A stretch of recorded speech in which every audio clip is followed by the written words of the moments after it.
Tatiana Silva, née le 5 février 1985 à Uccle, une paisible ville de Belgique, porte en elle une profonde tristesse qui ne disparaît jamais. Sa plus grande tristesse n'est pas la perte de biens matériels ou de la célébrité, mais le sentiment persistant de solitude, un vide spirituel impossible à combler malgré ses nombreux succès. Depuis son enfance, Tatiana ressent une distance invisible entre elle et le monde qui l'entoure. Fille d'immigrés capverdiens, elle a souvent été confrontée à la discrimination et au sentiment de ne pas appartenir à son pays. Malgré son enfance dans un environnement multiculturel, Tatiana s'est toujours sentie comme une étrangère, pas pleinement intégrée à la société belge, ni véritablement attachée à sa terre natale. Cette solitude est devenue encore plus évidente lorsqu'elle a perdu sa meilleure amie, Élise, dans un accident de la route à l'âge de 17 ans. Élise était la seule personne à comprendre ses pensées les plus profondes et à l'écouter sans la juger.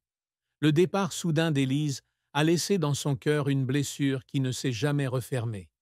Tatiana passait des heures assise au bord de la Meuse où elle discutait souvent avec Élise, cherchant un peu de réconfort. Mais il ne lui restait qu'un vide. Cette douleur n'était pas seulement la perte d'un ami, mais aussi la perte d'une partie de son âme. Elle commença à se demander si elle méritait le bonheur, et cette question la hantera toute sa vie. Cette tristesse ne fut jamais partagée publiquement par Tatiana. Aux yeux du monde extérieur, c'était une femme forte, toujours souriante et rayonnante dans sa carrière. Mais dans ces moments de solitude, elle fondait souvent en larmes en pensant à Élise et en se sentant perdue. « J'ai peur de passer toute ma vie sans trouver ma place », écrit-elle dans son journal. « Je souris devant tout le monde, mais j'ai le cœur brisé. » Cette tristesse n'est pas seulement une perte, mais une part de l'identité de Tatiana, qui façonne sa façon de vivre et d'affronter le monde. Tatiana Silva s'est lancée dans une carrière avec le désir de faire ses preuves et de trouver un lieu où elle pourrait être reconnue. Elle a débuté son parcours de mannequin à 18 ans, après avoir remporté le concours de Miss Belgique en 2005.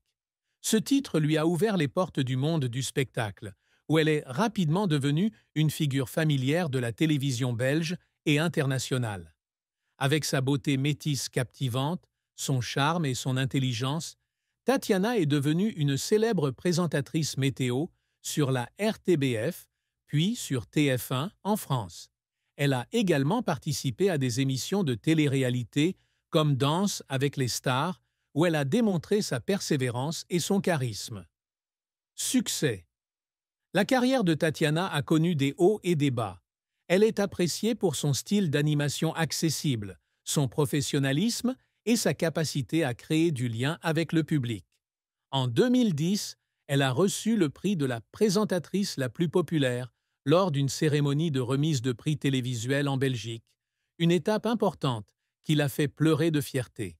Tatiana participe également à de nombreux projets caritatifs, notamment des programmes d'aide aux enfants immigrés et aux femmes en difficulté, ce qui lui permet de construire l'image d'une femme non seulement belle, mais aussi bienveillante.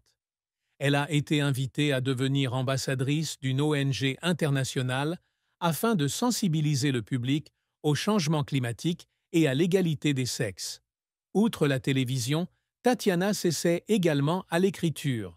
En 2018, elle a publié son autobiographie, Under the Limelight, qui retrace son parcours, de l'immigration à la célébrité. Le livre a été salué par la critique pour son honnêteté et ses récits inspirants, malgré le fait qu'elle dissimule habilement sa douleur la plus profonde.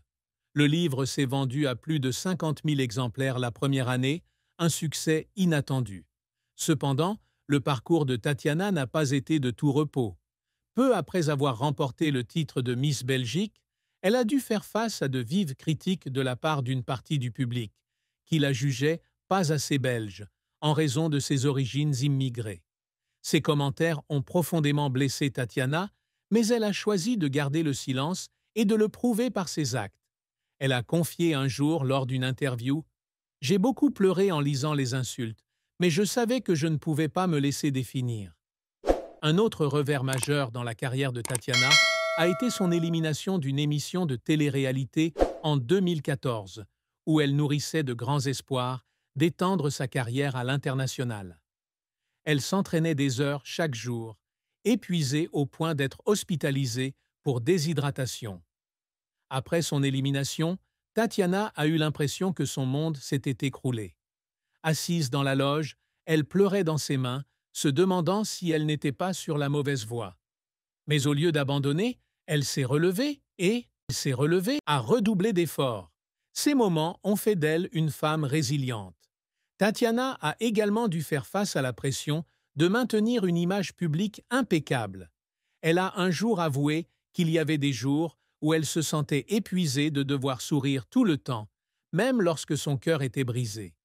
Un jour, après l'enregistrement d'un spectacle, elle s'est précipitée dans les coulisses et a fondu en larmes, car elle venait d'apprendre qu'un proche était gravement malade. Mais quelques minutes plus tard, elle a essuyé ses larmes et a continué à travailler comme si de rien n'était. Tatiana ne s'est jamais reposée, poursuivant son rêve.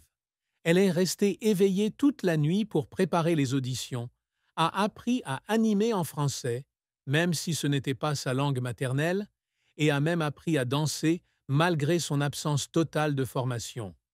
Un jour, lors de la préparation de danse avec les stars, elle s'est entraînée jusqu'à en avoir les pieds en sang, mais a quand même réussi à perfectionner chaque mouvement. Son entraîneur se souvient que Tatiana a fondu en larmes sur la piste d'entraînement à cause de la pression, mais qu'elle n'a pas abandonné. « Je ne veux pas que les gens voient que je suis plus qu'un beau minois. Je veux qu'ils me respectent pour ce que je sais faire », a-t-elle déclaré un jour. Malgré ses nombreux succès professionnels, la vie de Tatiana s'achève sur un chapitre important avec un événement tragique. En 2024, Tatiana décide de quitter temporairement la scène pour s'occuper de sa mère, atteinte d'un cancer du poumon en phase terminale. C'est à ce moment-là qu'elle réalise que, malgré sa célébrité, la famille reste la chose la plus importante. Cependant, le décès de sa mère quelques mois plus tard plonge Tatiana dans une grave dépression. Elle se retire complètement du public, refusant toute interview ou participation à des émissions. Pendant cette période, Tatiana mène une vie retirée dans une petite maison d'Uccle, où elle a grandi. Elle passe des heures à trier de vieilles photos de sa mère, à relire les lettres qu'elle lui a écrites enfant et à écrire dans son journal intime pour faire face à son deuil. Mais plus elle écrit, plus elle réalise que cette perte ne concerne pas seulement sa mère, mais aussi les choses qu'elle n'a pas dites, les moments qu'elle a manqués parce qu'elle est trop occupée par sa carrière. Une entrée ultérieure de son journal disait « Je savais que ma mère serait toujours fière de moi, mais j'aurais aimé prendre plus de temps pour lui dire que je l'aimais. » Cette fin ne signifiait pas seulement la perte de sa mère, mais aussi la fin de la radieuse Tatiana que le monde avait connue. Elle avait l'impression d'avoir perdu la lumière de son âme et, bien qu'elle fût encore en vie, une partie d'elle-même avait disparu avec sa mère. Tatiana Silva a toujours aspiré au grand amour, un refuge contre les aléas de la vie. Cependant, son amour et son mariage ont aussi été un chapitre douloureux. Tatiana a connu quelques relations sérieuses, mais personne n'a vraiment compris la douleur qu'elle portait en elle. À 20 ans, elle est tombée amoureuse d'un photographe français prénommé Julien. Ils se sont rencontrés lors d'une séance photo pour un magazine et Julien a rapidement été attiré par la force et la vulnérabilité de Tatiana. Leur relation a duré 2 ans, mais a pris fin lorsque Julien n'a pas accepté que Tatiana privilégie sa carrière.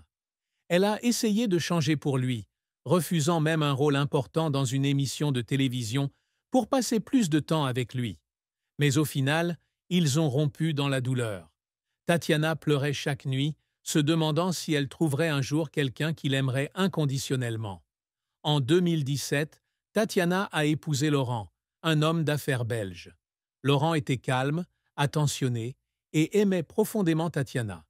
Ils se sont rencontrés par l'intermédiaire d'un ami commun lors d'une soirée caritative et Laurent l'a patiemment courtisée.